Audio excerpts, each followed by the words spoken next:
Can you talk to me about growing up, what you saw or heard? You talked about getting beaten up and so on and so forth, about losing friends. Can you talk to me about those different little, we call them the warning signs, where you could say, you talked about this Nazi menace that was growing and growing. What did you see? Maybe you could talk about what happened to your father's medical practice, losing the patients, so on and so forth. Yeah. Whenever you're ready.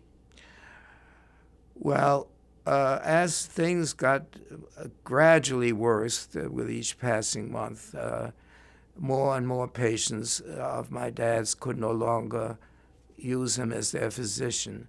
And so the medical practice shrunk. My friends who were not Jewish began to avoid us and ultimately separate themselves totally from us. And so we had to rely primarily on our Jewish associates and our Jewish friends, and it was more confining. But at the same time, I began to value those friendships more. The German propaganda machine and the Hitler Youth Program all raised the level of anti-Semitism to great heights. And it was unsafe to go out of the house. You could no longer go to swimming pools. You could no longer go to parks. You could no longer go to the river where there was a beach for swimming. And so we were very much confined to our little parochial school and our synagogue in our social life. It was not an easy time. Was there a point in time when your dad knew we have to get out of here? Like, what triggered that?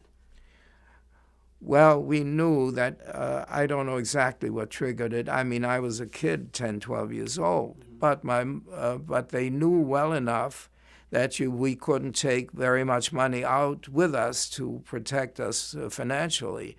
So my mother decided to travel to visit my father's sister in Holland, and she concealed on her body sums of money to be deposited in a bank in Amsterdam, which were then transferred to a New York bank, so that we had something to fall back on in case the need arose.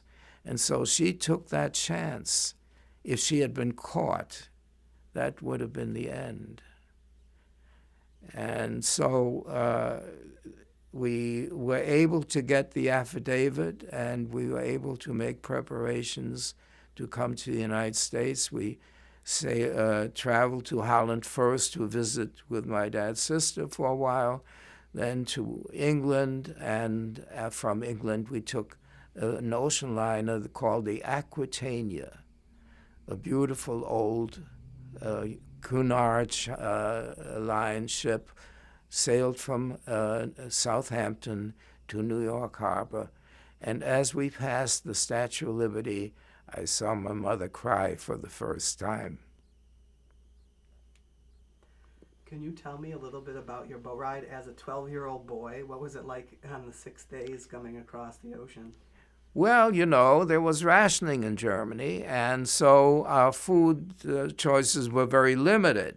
I think it was limited to 1 egg a week and meat maybe once a week, and then only very small portions of it.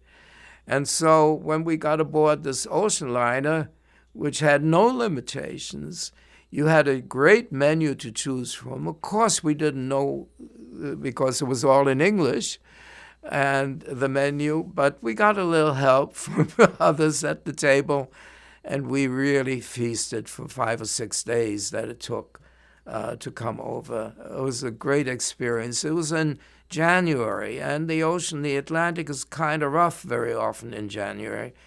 And my dad suggested that the first time around, the first day or two, to spend most of your time in bed till your body got accustomed to the motion, and that would reduce your seasickness, and that really did work. And we ate baked potatoes for the first time because that settled the stomach also. And so, but after that, we took full advantage. And the other thing There were free movies every night, and they were all American films. And even though we didn't understand the language, you could get the context from the action that was taking place. So we had really kind of a jolly old time aboard ship. It was a great contrast to what we had lived through before we got to there. Do you remember any of the movies, any of the names of the films that you saw? Not really, but I remember Rex Harrison was in one of them because we saw several films with him leading the role. They were mostly English films, some American films, and Shirley Temple films.